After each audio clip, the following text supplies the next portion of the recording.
முயற்சிகள் வெல்லும் சேனல். வணக்கம். இன்றைக்கி நம்ம ஒரு சுவையான டேஸ்டான மதுரை பன் பட்டர் வந்து எப்படி செய்யலாங்கிறத நம்ம பார்க்கலாம் வாங்க. அதுக்கு தேவையான பொருட்கள் நம்ம பார்க்கலாம். பன் உங்களுக்கு எவ்வளோ தேவையோ அந்த அளவுக்கு வந்து பன் எடுத்துக்கோங்க. இது வந்து பட்டர் வந்து ஒரு 50 கிராம் எடுத்துக்கோங்க. பால் வந்து ஒரு 100 ml எடுத்துக்கோங்க.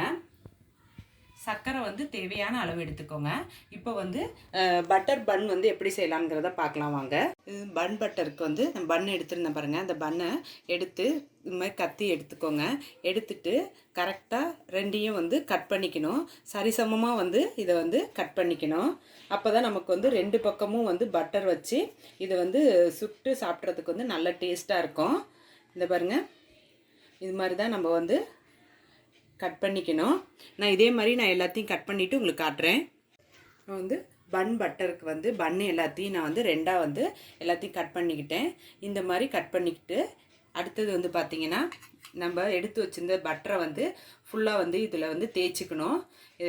தேய்ச்சிட்டு இது ரெண்டு பக்கமே நமக்கு வந்து பட்டரை வந்து தேய்ச்சிக்கோங்க. தேய்ச்சிட்டு அடுத்தது நம்ம பால் எடுத்துருந்தோம் பாருங்கள். பாலை வந்து இதில் வந்து மேலே வந்து அப்படியே ஊற்றிக்கோங்க. இது மாதிரி ஊற்றிக்கோங்க. ரொம்ப ஊற்றிடாதீங்க. இதுலேயும் அதே மாதிரி இந்த இதுலேயும் வந்து நல்லா ஊற்றிக்கோங்க. ஊற்றிட்டு நம்ம சர்க்கரை எடுத்துருந்தோம் பாருங்கள். இந்த சர்க்கரையும் வந்து இதுக்குள்ளே வந்து நல்லா தூவிக்கோங்க. நிறையா தூவிக்கோங்க. தூவிட்டிங்கன்னா நல்லாயிருக்கும் இந்த டேஸ்ட்டு.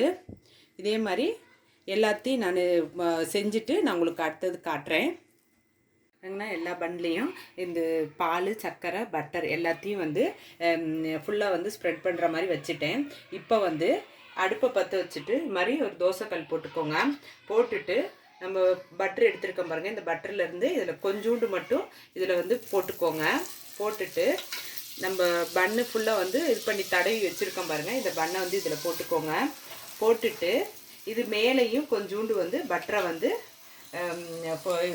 தடவிக்கோங்க. இப்போ வந்து அடுத்தது வந்து இதில் வந்து சர்க்கரை இருக்குது பாருங்கள். சர்க்கரையை மட்டும் மேலே அப்படியே தூவி விடுங்க. தூவிட்டிங்கன்னா நல்ல டேஸ்ட்டாக வரும். அதே மாதிரி இதை வந்து அப்படியே வந்து திருப்பியும் போட்டு விட்டுக்கோங்க. போட்டுவிட்டு கொஞ்சம் நேரம் வந்து இது கொஞ்சம் செவக்கணும். செவந்ததுக்கப்புறம் அடுத்தது காட்டுறேன். இந்த கலர் மாறினோடனே நம்ம இதை வந்து எடுத்துக்கலாம். இதே மாதிரி நான் எல்லாத்தையும் சுட்டுட்டு உங்களுக்கு காட்டுறேன். இது லாஸ்ட் பண்ணையும் வந்து போட்டுக்கிட்டேன். இப்போ இதையும் வந்து இந்த தட்டில் வந்து எடுத்து வச்சுக்கிறேன். இது வந்து நல்ல டேஸ்ட்டாக இருக்கும். பிள்ளைங்களுக்கு ஒரு ஈவினிங் ஸ்நாக்ஸாக வந்து இதை செஞ்சு கொடுங்க.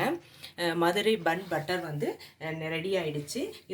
இந்த வீடியோவை வந்து பாருங்கள். இந்த வீடியோ உங்களுக்கு பிடிச்சிருந்துச்சுன்னா லைக் பண்ணுங்கள், ஷேர் பண்ணுங்கள். உங்கள் முயற்சிகள் வெல்லும் சேனலுக்கு சப்ஸ்கிரைப் பண்ணுங்கள். நன்றி.